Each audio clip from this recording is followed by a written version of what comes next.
Thanks, guys. Questions for Coach? We'll start with Justin. Some of the tackling drills that you guys are doing over on the other field, and then the tackling drills that you guys did before games, right? It's not player-on-player tackling, but how do you think those drills can help the guys just get better at tackling?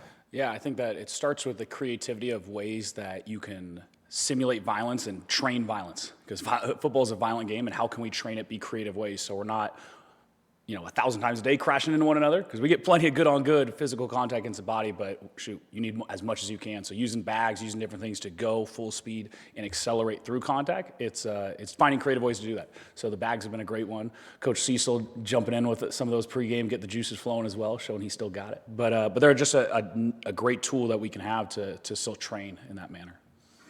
Jason? Early impressions of Everett and Cooper.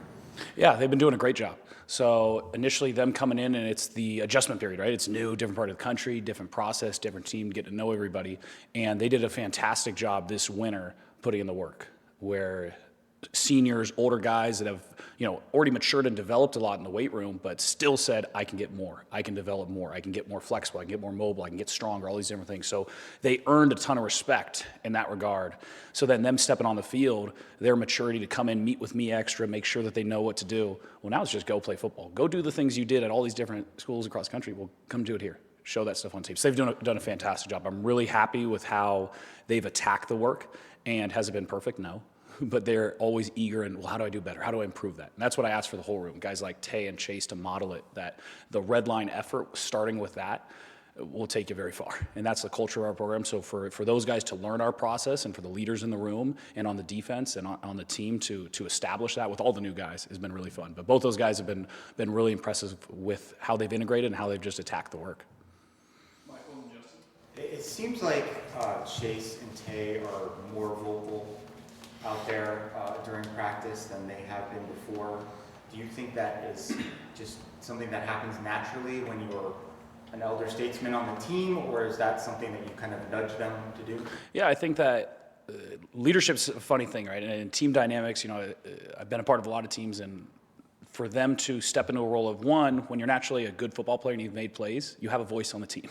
So those have had guys that have had some experience. They have some cred on the team that, hey, you're a good player. Well, now they've also earned that respect with how hard they've been working. Okay, so now when you tear those up with good players that are working their tails off, well, naturally the guys look to you as a role model. And for them to embrace that, to say, okay, I'm a role model, how am I going to choose to do that? And some of them are more, you'll see Chase more vocal one period, maybe Tay the other, and doing it different ways, because there's no one way to lead. You have to find your voice, just like there's no one way to coach. You have to coach the way you are. They have to lead the way they are. They have to be their individuals. But for them to really feel confident in themselves and then pull the guys along. Because I talk to them, if you are going to choose to use your voice, well, they can't find anything of you not being redline. And if they do, you have to be willing for them to call you out too, because modeling the way. So they've done a fantastic job of modeling it. They challenge each other, Chase and Tay do. And I've been really impressed by how much they've stepped into that role and taken it on. And it's exciting for them, because they want that. They want that opportunity for them to lead the way, modeling the behavior, and then pulling everybody along when it's not right, and challenging each other. Justin and Juan? Danny has mentioned a couple times that he has tried everything in his power to out-recruit Tay Brown, and Tay has constantly answered the bell. Why do you think Tay has, just been a guy that has been just so consistent and has been a leader? Because Tay is the ultimate display of process. One, Tay is a good football player and a good athlete. And as a good coach, you always want to out-recruit your players. Shoot, I want to out-recruit Tay, Chase, all the guys. Riley Wilson from last year, Max here. I want to out-recruit everybody. We have a fantastic freshman class. Well, the next class, I want to out-recruit them. So as a competitor, for us, we want to out-recruit everybody. But speaking to Tay in particular, I haven't been around somebody who is so diligent with day one notes. When I'm doing day one notes with the freshman, he's still there taking front row notes. And he knows this stuff. He's teaching the young guys, but he's still taking notes. How exactly did you say that, coach? Why'd you say it that way? So it's beyond not just what are we doing, but why are we doing that? Because his play speed, you'll see if you go watch the tape in slow-mo, the ball's being snapped and he's like mirror stepping with the guard on a pull, because he knows pre-snap with the different formation sets, backfield sets. So he's already playing the game. For him, learning our defense, cool, that's in the back of his head already, because he spent so much time with his process. Okay, and then the athletic standpoint, he has been so diligent and deliberate with Coach Carroll and our staff on how do I improve myself in every way. And it's an ultimate display of him being willing to put in that work. and to not just say, no, I'm good with where I'm at. It's, okay, I got you, coach. How do I improve? How do I improve? So he's been really impressive, and that's another reason going back to how he has credibility with the guys is he takes everything on as a challenge. Cool. I'm just going to play faster than everybody. So it's been a lot of fun, and it's been awesome to work with him. So I'm excited for him to keep improving and keep accelerating the room and the team. Dash Rafita, undersized linebacker, but was successful at a very high level in high school. Why do you think he is a good linebacker despite being undersized? Yeah, he's I thought I was a decently smart player when I was a player, but I've never been around a guy when the first install, I drop one of our base defenses, draw it up, boom, we could move on, and I kind of refer back to it. Hey, teach me what I taught you earlier. He goes up and draws it perfectly. Perfectly. Better than some coaches when I've done that. I'm like, oh, this guy's impressive. So his background knowledge of football with his brother, with the family, like he understands football so well, and he plays with tremendous effort. I mean, when you talk about the tenacity on the field, and he knows he's undersized, so he better play full speed. And that's what you see out there. So it's been really fun to see him attack the work and not complain and go, well, I'm undersized, I can't. No, figure it out. Find a way.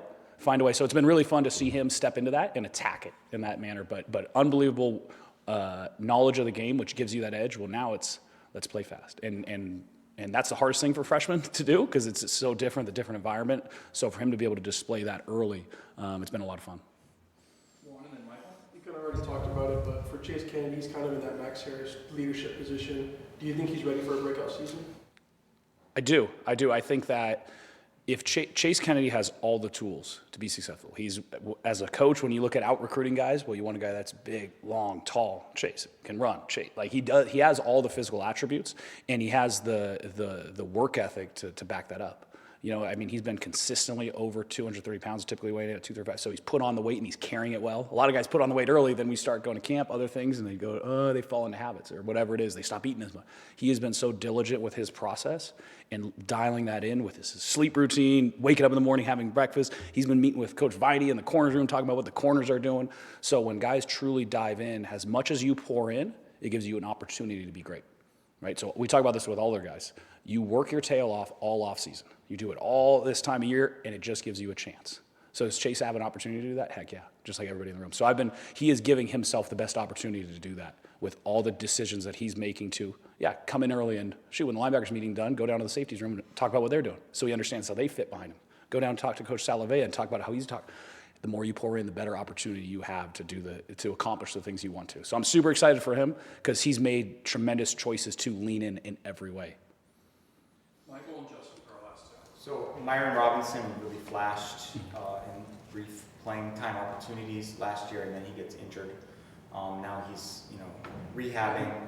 How challenging is it for someone like that to remain engaged, involved, and kind of have the right attitude about things? Sure, it can be tremendously tough. Back in my day, I blew up my knee and ended up having 4 knee surgeries. So what's nice is, in a way, I can relate to him in a respect of how do you get injured but stay engaged with the team during a season, during an off season. So unfortunately, I've went through that. And what helps him is the guys in the room as well, not letting him pull away, right? Now, Myron hasn't even tried to pull away, but the guys in the meeting, Myron is at every single meeting that we have. There's other places where, hey, well, the linebacker meeting's going on, hey, you can go do treatment during that time. No, he finds other times to do treatment, so he's in all the meetings. So he's in all the extra time. He's still going up and meeting extra with Tay, meeting extra with Chase, meeting extra with the other guys. So because of our culture and what we've created, that no, when the linebackers do something, we do everything together.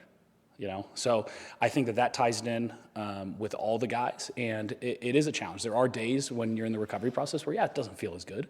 Well, there's times where practice doesn't feel as good. Choose to still attack it.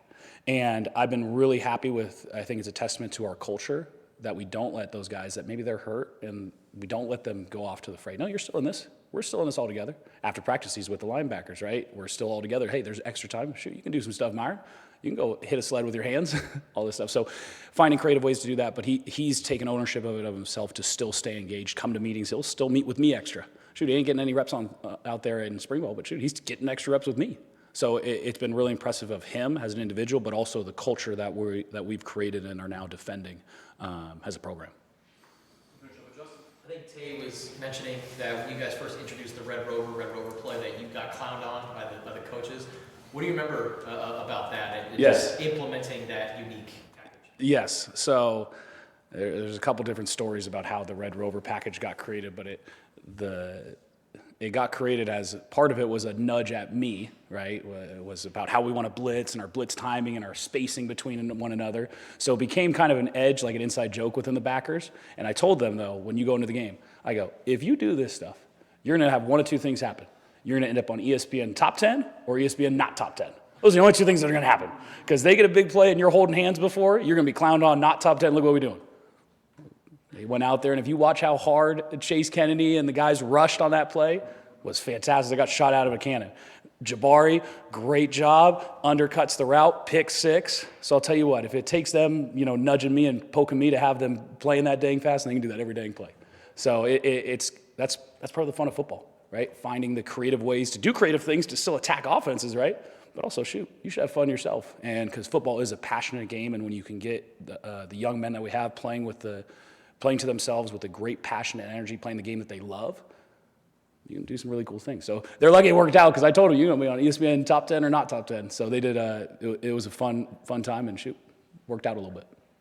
Awesome. Thank you, Coach. Appreciate you guys. Thank you.